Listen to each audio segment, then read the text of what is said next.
Well, what we are going to do, Gail, we're going to hold Mr. Trump accountable. We have all the things that he said. And we are going to say to Mr. Trump, if you have the courage to actually stand up to the big money interest of the billionaire claim, and what he said is, I, Donald Trump, I'm going to be a champion of the working class. That's the word he used. I know you're working longer hours for low wages. You're seeing your jobs go to China. You can't afford childcare, can't afford to send your kids to college. I, Donald Trump, alone, I can solve these problems. Class, if you have the courage to, in fact, develop policies that will improve lives for working people, count us in. I'm going to work with you. You want to rebuild the infrastructure? You want to raise wages? You want to end the disastrous trade policies which send our jobs to China?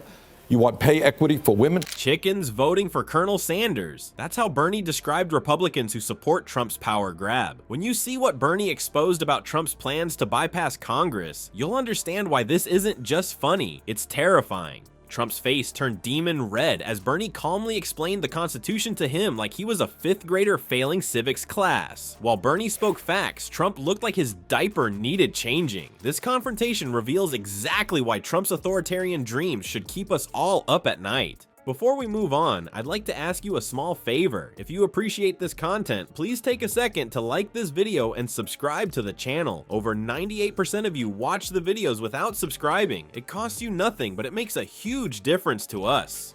So, did you click the subscribe button? Great, thank you so much. Now, back to the video. Ever wonder what happens when a wannabe king meets the US Constitution?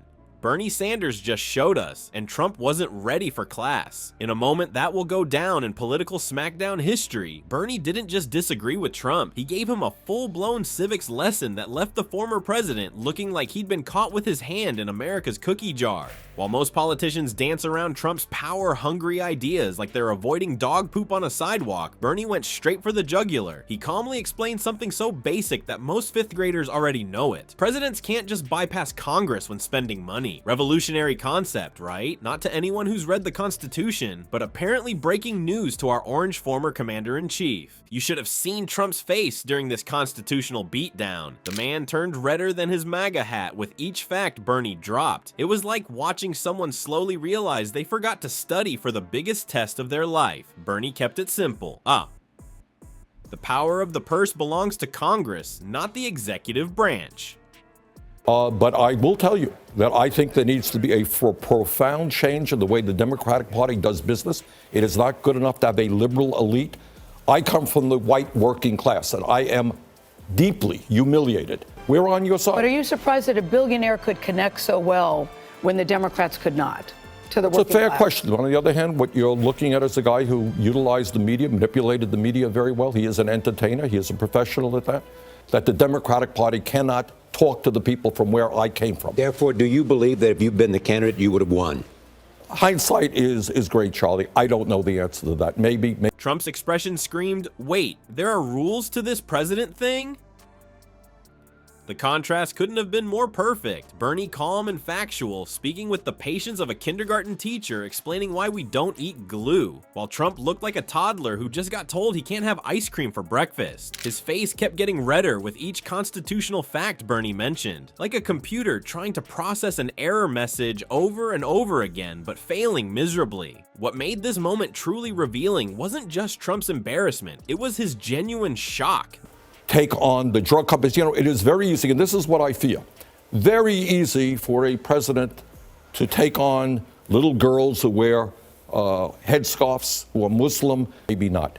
But this is what I do know.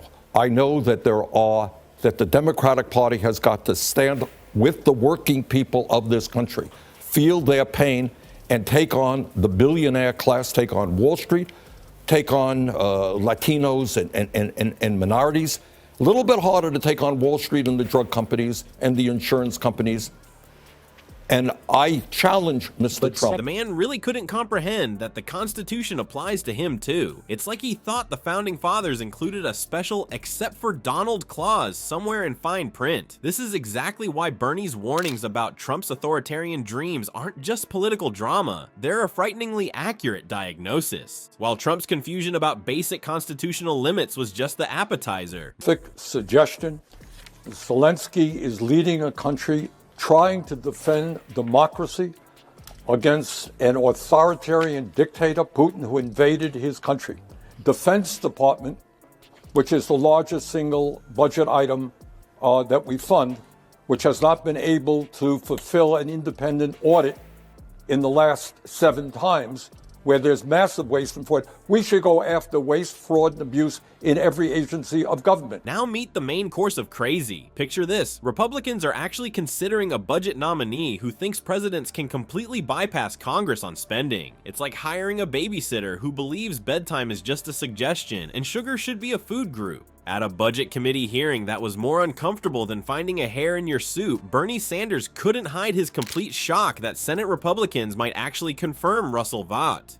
It is the position of that individual that the president has every right to completely bypass the Senate and the Budget Committee on matters of spending. Let that sink in for a minute, Bernie said, his voice thick with disbelief. The room got so quiet you could hear a MAGA pin drop. Republicans, the same folks who swore to defend the Constitution with their right hands on the Bible, were sitting there nodding along to a guy who basically thinks their job is as useful as a screen door on a submarine. Talk about a self-own. These senators were basically interviewing someone who thinks they should be fired. Bernie, never one to miss a chance for a killer analogy, pointed out that confirming Vought would be like chickens voting for Colonel Sanders to run the hen house. Can you imagine chickens waddling up to the ballot box like, yeah, that guy with the secret recipe sounds great? That's basically what these Republican senators were doing, enthusiastically voting to make themselves completely irrelevant. What makes this whole circus even scarier is that it's not just about one Trump yes man getting a fancy title. This nomination represents a full-on attack on the separation of powers that's kept America from turning into a dictatorship for nearly 250 years. While most folks are worried about gas prices and groceries, fair enough, Bernie was sounding the alarm about something way more expensive: the cost of throwing our democratic checks and balances into the shredder. Sanders didn't hold back calling out the absurdity, saying it was like hiring a babysitter who thinks children should raise themselves. The tension in the hearing room was thicker than Trump's makeup as Bernie methodically exposed how this nomination wasn't just bad, it was fundamentally anti-democratic. So what's the real cure for America's democratic disease? Bernie Sanders didn't just point fingers. He wrote us a prescription that doesn't require health insurance. The antidote to Trump's authoritarian fever isn't complicated. It's regular people getting off their butts and into the voting booth. When Bernie told Americans, don't get demoralized, get organized, he wasn't just throwing out a catchy slogan to sell on t-shirts. He was handing us the only kryptonite that works against wannabe dictators like Trump. While Orange Turd throws his toddler tantrums about the Constitution, Bernie's busy reminding us that democracy isn't a spectator sport.